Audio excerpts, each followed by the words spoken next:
Good morning, students.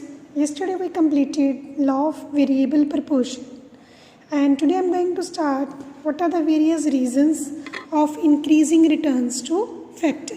कि हमें क्या reasons हैं कि हमें initially क्या मिलती है, increasing returns मिलती है जैसे जैसे कि हम variable factor को increase करते हैं with the fixed factor. Clear? So first is fuller utilization of fixed factor. Full utilization of fixed factor means fixed factor, for example, any machine or any piece of land. कि अगर land में हमने initially एक ही worker engage किया हुआ है, एक ही labour engage किया हुआ है, ये मशीन है, उसकी कैपेसिटी मशीन रिक्वायर्ड है 4 workers to get a proper production, but हमने एक ही लेबर इंगेज किया हुआ है, वही सारे काम कर रहा है, मशीनरी को ऑपरेट कर रहा है, पैकिंग भी कर रहा है, ग्रेडिंग भी कर रहा है, तो वो क्या है, पूरी मशीन की यूटिलाइजेशन नहीं होती. Machine is underutilised means कि जितनी उसकी कैपेसिटी है वो हम प्रॉपर यूज़ नहीं कर रहे due to there is a one labour is hired. और जैसे जैसे हम लेबर इंक्रीज़ करते रहेंगे तो मशीन की प्रॉपर यूटिलाइजेशन होएगी. फॉर एग्जांपल लैंड है तो लैंड की प्रॉपर यूटिलाइजेशन होएगी तो उसकी प्रोडक्शन क्या होएगी, इंक्रीज़ होएगी, जो कि इनिशियली क्या हो रही थी, उसकी कैपेसिटी वेस्ट हो रही थी. So first is fuller utilisation of fixed factor. Fixed factor you can say any land or any machine. ठीक है, उसकी कैपेसिटी अगर वेस्ट ना हो तो हम और लेबर इंगेज कर लेते हैं ताकि जो उसकी कैपेसिटी उसको फुलर यूटिलाइजेशन किया जा सके.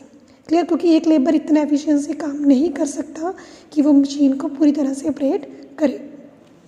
Second is division of labour increase in efficiency.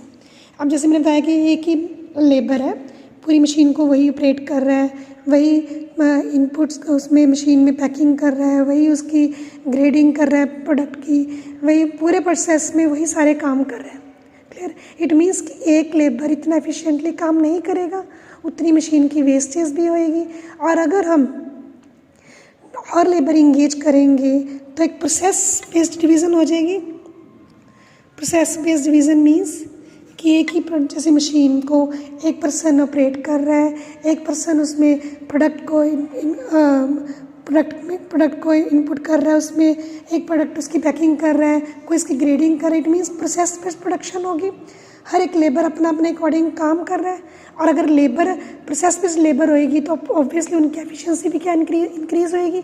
एक पर्सन पूरा परफेक्ट हो जाएगा पैकिंग में, एक पर्सन पूरा परफेक्ट हो जाएगा ऑपरेटिंग में, एक पर्सन पूरा परफेक्ट हो जाएगा ग्रेडिंग में. इट मीन्स कि increase in efficiency leads to increase in output, and thus if more and more variable factor labor is increased with the fixed factor, initially it is divided the work in different part and that increase the efficiency of that particular work, and that increase the efficiency leads to increasing returns to factor. अगर एक labour ही वो सारे काम करेगा, इतनी efficiency से नहीं करेगा, अगर वही काम हम 4 लेबर्स में डिवाइड कर देंगे तो वो क्या है, हमारा काम क्या हो जाएगा, डिवाइड हो जाएगा. एफिशिएंसी भी इंक्रीज़ होएगी क्योंकि पर्टिकुलर एक लेबर ने एक ही काम करना है तो उसमें उसकी एफिशिएंसी इंक्रीज़ होएगी तो प्रोडक्शन भी क्या होएगी, इंक्रीज़ होएगी. Third one is better coordination of factor. जैसे मैंने इनिशियली बोला था आपको कि there is a factor ratio. Factor ratio होती है अगर हमारी लेबर को या हमारे मशीन को 4 लेबर रिक्वायर्ड है बट हमने एक लेबर ही इंगेज किया हुआ 1:1, तो इस मीन्स कि हमारी रेशो क्या आती है, 4:1 की 4 लेबर चाहिए विद 1 मशीन. तो अगर हमारे पास 1 लेबर है तो इतनी प्रोडक्शन नहीं होएगी. अगर हम 2 इंक्रीज़ करें, 2:1 कर देंगे तो हमारी प्रोडक्शन थोड़ी सी इंक्रीज़ होएगी, इंक्रीजिंग रिटर्न आना शुरू हो जाएगा. फिर अगर हम वेरिएबल फैक्टर को और इंक्रीज़ करते रहेंगे 3:1, 4:1, इट मीन्स कि हमारी जो बेटर कोऑर्डिनेशन हो जाएगी 1 machine with work with 4 workers. It means कि there is a proper coordination with fixed factor and a variable factor. कि जितने फिक्स्ड फैक्टर को वेरिएबल फैक्टर रिक्वायर्ड है उतने ही हमने इनपुट किए, then we get a better result. It means that is the reasons of increasing returns. Then we have the question causes of diminishing returns. के बाद में हमारे क्यों डिक्लाइन हो जाती है, हमारी एमपी कम हो जाती है बढ़ने की बजाय अगर हम ज़्यादा से ज़्यादा वेरिएबल फैक्टर इंक्रीज़ करेंगे. तो इसके भी डिफरेंट रीजंस हैं. First one is fixity of factor. Fixity of factors means कि फैक्टर रेशो क्या है, हमारी फिक्स है. फिक्स मीन्स कि एक मशीन के लिए हमें 4 वर्कर रिक्वायर्ड है, 4:1। अगर हम 5th वर्कर इंगेज करेंगे तो उतनी हमारी मशीन क्या होएगी, ओवर यूटिलाइज होएगी। ठीक है, अंडर यूटिलाइज दी तो हमने लेबर इंगेज कर दिया। अब ज़्यादा लेबर रिक्वायरमेंट से ज़्यादा लेबर और इंगेज करेंगे तो ओवर यूटिलाइजेशन हो जाएगी मशीन की, तो मशीन की ज़्यादा डेप्रिसिएशन होएगी, ज़्यादा वेयर एंड टेयर होएगा, लॉस होएगा। तो क्या होएगा, कैपेसिटी से ज़्यादा अगर हम उसकी यूज़ करेंगे that means it leads to diminishing return. Diminishing return means productivity तो इंक्रीज होएगा but MP starts decline. MP अगर डिक्लाइन होएगा, TP increase but at a diminishing rate. तो बढ़ने की बजाय हमारा क्या हो जाएगा, कम डिक्लाइन रिटर्न, हमें कम रिटर्न मिलेगा if we engage more and more variable factor with the fixed factor, because fixed factor is the fixed factor ratio is 4:1. Imperfect factor substitutability. Imperfect factor substitutability means कि हम fix factor का substitute variable factor नहीं। अगर हम कहें कि machine की capacity हम ज़्यादा कर लें विद द मोर लेबर तो ये पॉसिबल नहीं है।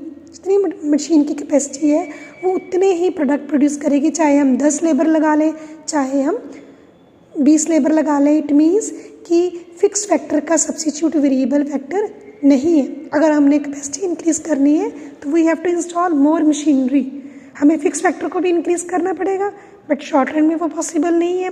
तो अगर हम सोचें कि हमने प्रोडक्शन इंक्रीज करनी with increase in the more and more variable factor, but that is the imperfect factor substitutability. Perfect fix factor का सब्सिट्यूट वेरिएबल फैक्टर नहीं है। कैपेसिटी हम तभी इंक्रीज कर सकते हैं अगर हम फिक्स फैक्टर को ही इंक्रीज करेंगे। तो up to certain limit we have to stop the increasing variable factor. अगर हम नहीं रुकेंगे, नहीं वेरिएबल फैक्टर इंगेज करते जाएंगे तो हमारा क्या है, फैक्टर रेशियो इफेक्ट होएगी and that effects the decreasing returns to factor. The next one is poor coordination between factors. Poor coordination हो जाएगी कि 4 are required but we are increasing 1 by 1 more and more and that leads to poor coordination between factors। कि variable factor fix factor 1 है, variable factor अगर हम 8 engage कर देंगे तो it results to diminishing returns not to the increasing returns. तो coordination effect होएगी, poor coordination हो जाएगी, that leads to diminishing returns to factor. Clear बच्चे? तो ये आपका टॉपिक कंप्लीट हो गया। Next we having postponement of law and then this chapter will be over. Tomorrow we will discuss that topic. Thank you and have a nice day.